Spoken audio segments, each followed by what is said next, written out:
Let's talk Jinx, a weekly Jinx video we do every Wednesday about anything to do with Jinx, as well as this video acting as a weekly discussion thread on the Jinx subreddit, our League of Jinx. Make sure to go check that out.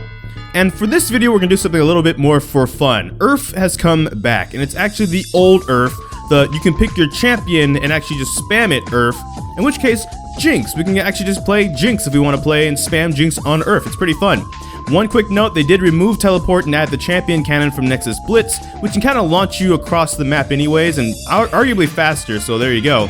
But let's talk about Jinx for a little bit because she is kind of ban-worthy apparently on URF, and maybe why that is, and also what to build if you're going to be playing Jinx on URF. First and foremost, of course, is the standard crit build you can do, and some advantages of the crit build on URF more so than regular is, of course, the infinite mana, meaning you can stay in rocket form infinitely for the entire match and never have to use the minigun literally ever. So the safety of the rocket launcher allows you to kind of just get to be Caitlyn for the whole entire laning phase and beyond for like the entire time.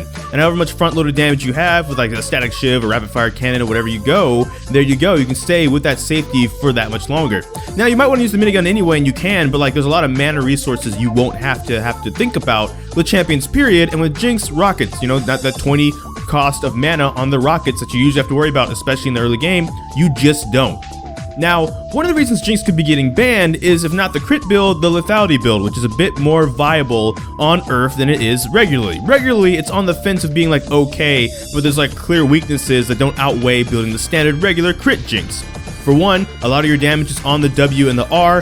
One can be dodged, well they can both be dodged of course, but one can be dodged with like minions and stuff like that, and the other one, while it does do a lot of base damage, because for some reason the Super Mega Death Rocket does scale with lethality, the main issue of course is it still is overall an execute, so if they're not missing health, it's not going to do like lethal damage like it's supposed to do. Now granted, it can get to the point where it does like half your health and damage, and because you're building lethality, meaning you have a lot of cooldown reduction, it'll be up in another 16 seconds, and then you'll probably like two-shot them, so there is that. And of course if you do land zap, it does have a slow in the early game. So if you take W at level 1 going the lethality route, and apparently right now everybody kind of launches to the same spot and has like a 5v5 at level 1, getting us not just the damage and the spam, but the slow on it can line it up for not only your allies to get first blood, but also just you to like lock down a single target over and over, because before the slow wears off, it's up again because of the cooldown reduction.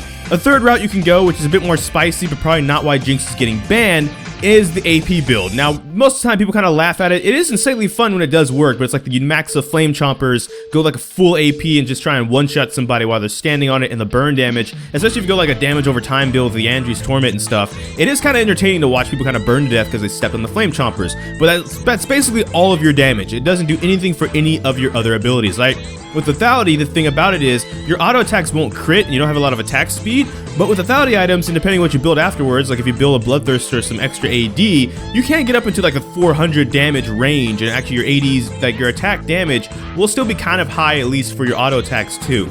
With AP, that's just it, unless you're going like a Nashor's Tooth kind of Rage Blade build, in which case your Flame Chompers will be most of your damage, but like at least you can have some auto attack speed if you need to go that route. If you're going against, let's say, like a Malphite and a Rammus in the enemy comp. Probably not the most recommended one, but because it is URF, it is something that can possibly be enabled, is just wacky stuff. So, what is something that you're building Jinx in URF? Are you going the standard crit build, lethality, maybe the AP build, maybe something even wackier and far beyond that? Comment in the comment section down below, and let's have some fun with URF before it goes away, I believe in 10 days as of making this. So we'll be back to regular videos next week, but thank you so much for watching this video. Make sure to like, comment, subscribe, hit that bell notification, the actual subscribe button. But I don't know which video will be next, because I can have a lot of kinks. So until this time, take care. GG, get jinxed. Thank you for watching, and enjoy pizza responsibly.